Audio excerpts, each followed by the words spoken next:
3/4 pints of Guinness, so I will do that, and half of that, and the rest of it is for the baker. Once again, fingers. Now, you said earlier you were going to explain a wet mix to us. Would you like to do that now? Wet mix. It has to be wet. You know, not. You know, like when we the other brown mixes we made, they were really dry. So this one, once again, you just say it's going to take the rest of the Guinness. This one. So there's the baker going home sober. The baker's going home thirsty. Alright. See this here. You wouldn't need this and put it out on the table. We'll put this straight into greased baking tins. Baked tin. What to do now, there you go. And we're going to pass this over to our trusty apprentice chef here, Kelly, who's going to grease up our tins for us. It's not dried up, you don't roll it. You're just going to scoop it into the tins. Alright? So basically, this is a real rough and ready bread. This is a quick mix. Quick bread, okay. You know, and if you want to make it a beer bread or thing, we make it traditionally with Guinness or Beamish or one of the stouts. A black beer. Black beer. Okay. That's it until we get into the tins.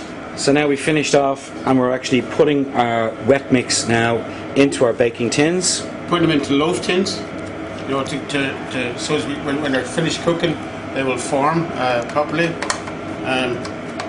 Just one note: Guinness is an alcohol, but Guinness in the cooking, it helps to the agents to arise and to things. So just beware. It is alcohol in the bread when you're making it.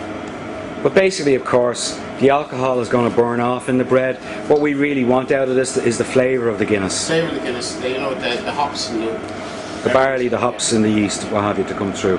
So again there, just remember that, people, that there is alcohol in this bread, but be aware that the alcohol will cook out and burn off.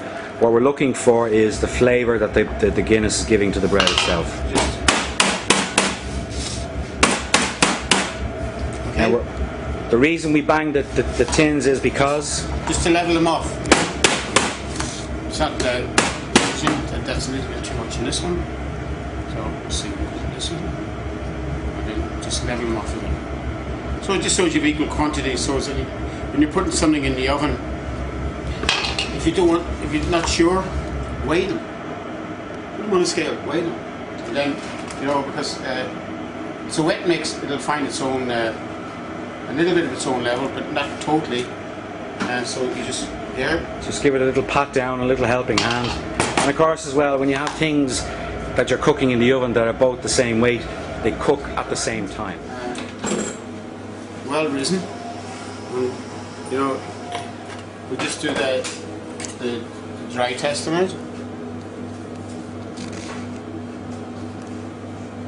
There you go. There's a little bit of moisture there. But not too much. That'll finish off in its own cooking.